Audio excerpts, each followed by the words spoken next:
Designers love adding guides to their pages to define zones and manage the space, and production folks like adding zones because it maintains consistency and helps lay out pages fast. Whatever the reason you want to add guides, InDesign lets you do it in a number of different ways. First, you can add a guide to your page by simply pulling it out of the ruler. Click and drag out of a ruler adds a guide to your page. Note that if you let go of your mouse button when it's on top of the page, you get a page ruler.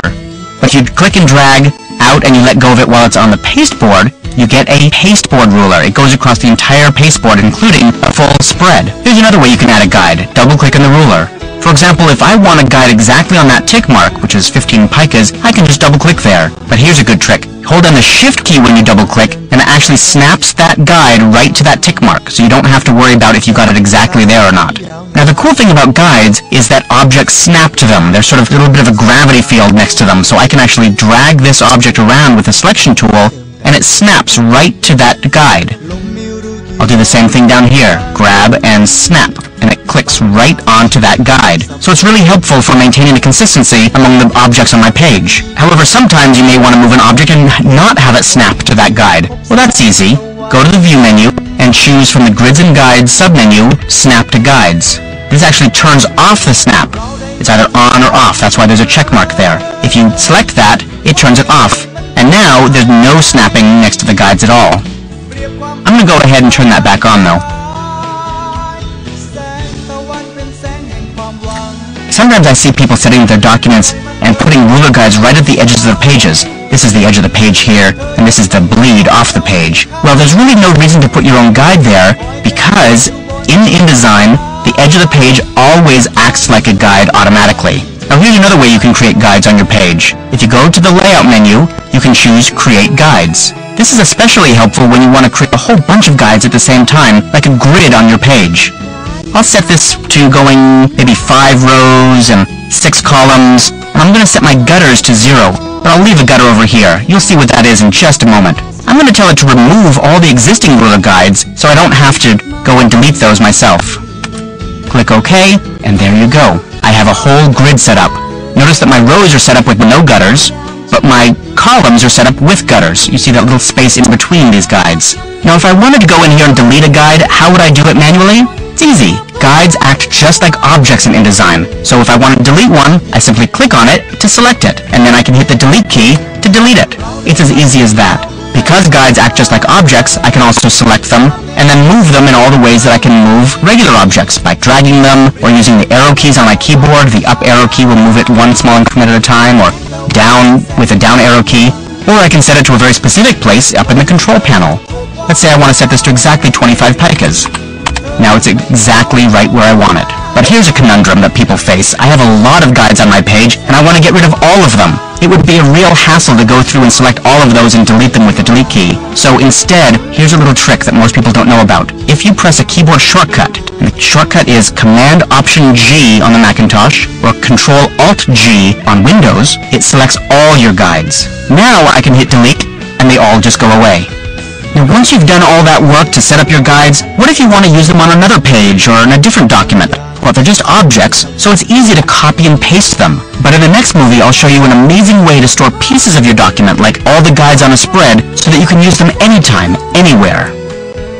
InDesign users often need to use the same object, the same text, or the same layout in a number of different places, either within the same document or different documents. Fortunately, you don't have to recreate that stuff every time you want to use it. InDesign offers 3 great ways to reuse your content. The first one is just copy and paste. It's pretty simple.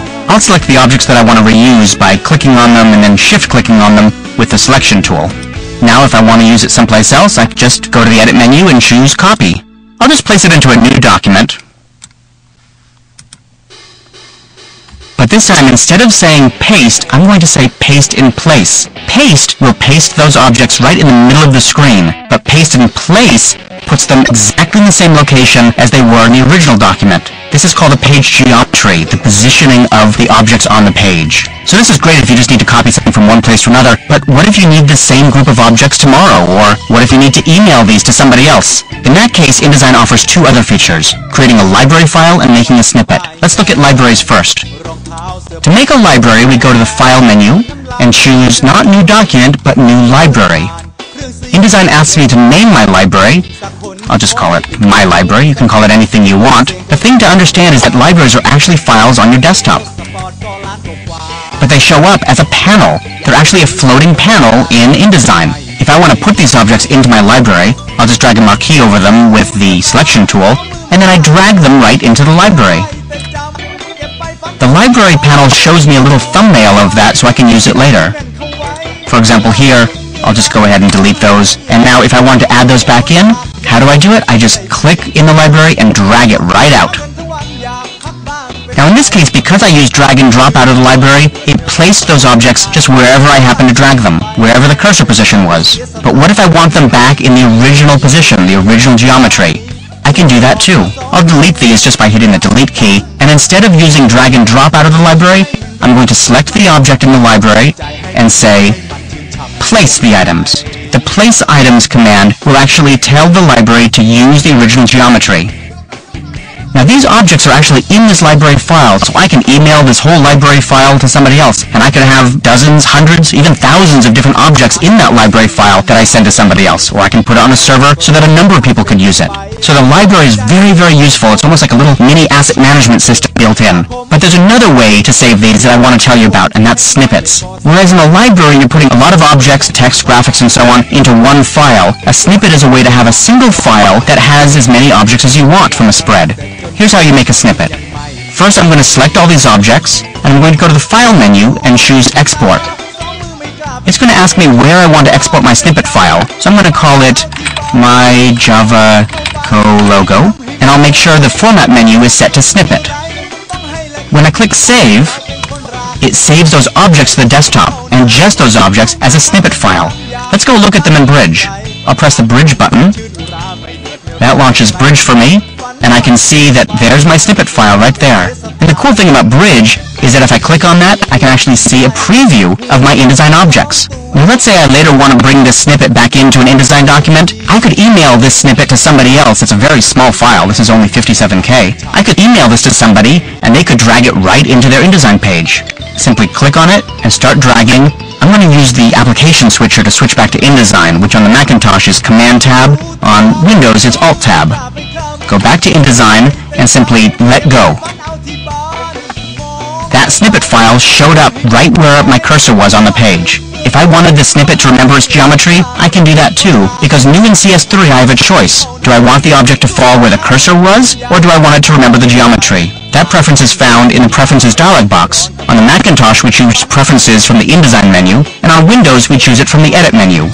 I'll go down to File Handling, which brings up the File Handling panel of the Preferences dialog box, and I can choose here, position at the original location, in other words, remember the geometry, or position wherever the cursor happened to be.